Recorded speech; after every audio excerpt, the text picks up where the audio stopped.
इसी बीच रूस ने वादा किया है कि वो भारत की एनर्जी सप्लाई को रुकने नहीं देगा। दिल्ली में ब्रिक्स सम्मेलन के दौरान रूस के विदेश मंत्री सर्गेई लावरोव ने कहा, रूस ये सुनिश्चित करेगा कि भारत के ऊर्जा हित पूरी तरह से सुरक्षित रहें। उन्होंने कहा, मैं गारंटी दे सकता हूं कि रूसी ऊर्जा सप्लाई से जुड़े भारत के हित प्रभावित नहीं होंगे। रूस हर संभव कोशिश करेगा कि कोई भी गलत कंपटीशन भारत और रूस के समझौतों को नुकसान न पहुंचाए। रूसी विदेश मंत्री लावरोव ने जोर देकर कहा कि रूस ने ऊर्जा क्षेत्र में कभी भी भारत या किसी दूसरे साझेदार के लिए अपनी जिम्मेदारियों को पूरी तरह से निभाया है। भारत को और ऊर्जा की जरूरत है और रूस गैस, तेल और कोयले जैसे हाइड्रोकार्बन की सप्लाई लगातार जारी रख रहा है।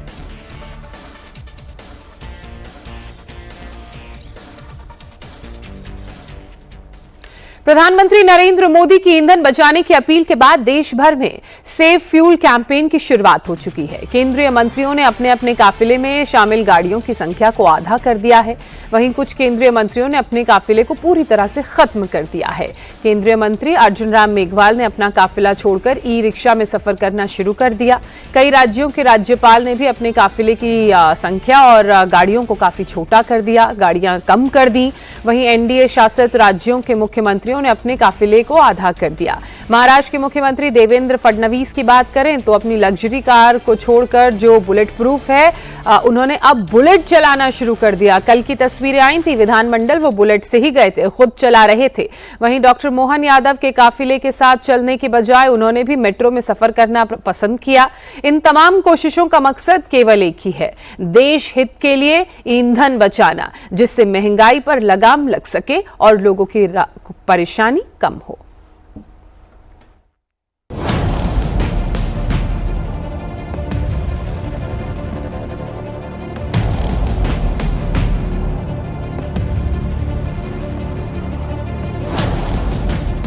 मिडिल ईस्ट में जारी तनाव के बीच प्रधानमंत्री मोदी ने देश में ईंधन बचाने की जो मुहिम शुरू की है, उसका जबरदस्त असर दिखने लगा है।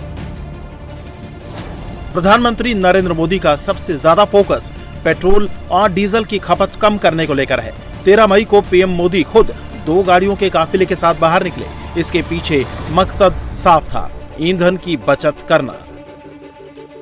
पीएम मोदी की इस मुहिम पर अब बीजेपी और एनडीए शासित राज्यों की सरकारें भी जुट गई हैं। मुख्यमंत्री से लेकर मंत्री तक सभी सेव फ्यूल कैंपेन में लग गए हैं।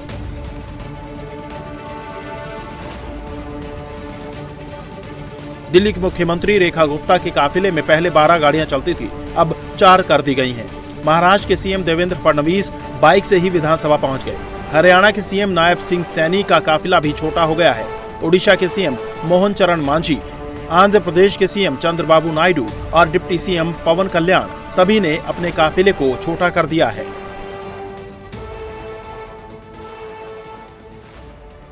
जो मिडिल ईस्ट की जो समस्या है, वो इस प्रकार की समस्या पूरे वर्ल्ड के सामने खड़ी हो गई आकर के, जैसे कोरोना कालखंड के अंदर हुई थी। हमें अपने आप अपने घर के अंदर अपना बचाव करना चाहिए, अन्यथा बिना किसी काम के गाड़ी हम बाहर लेकर के ना जाएं। अगर हम बस में सफ़र कर सके, ट्रेन में सफ़र कर सकें, तो उस गाड़ी से हमें बच करके उधर सफ़र करना चाहिए। कम से कम वाहन का हम उपयोग करें, जिससे कि आदरणीय प्रधानमंत्री जी ने कहा उसके अंदर हम आगे बढ़ सके, और उसी को लेकर के हमने आज काफिला कम किया।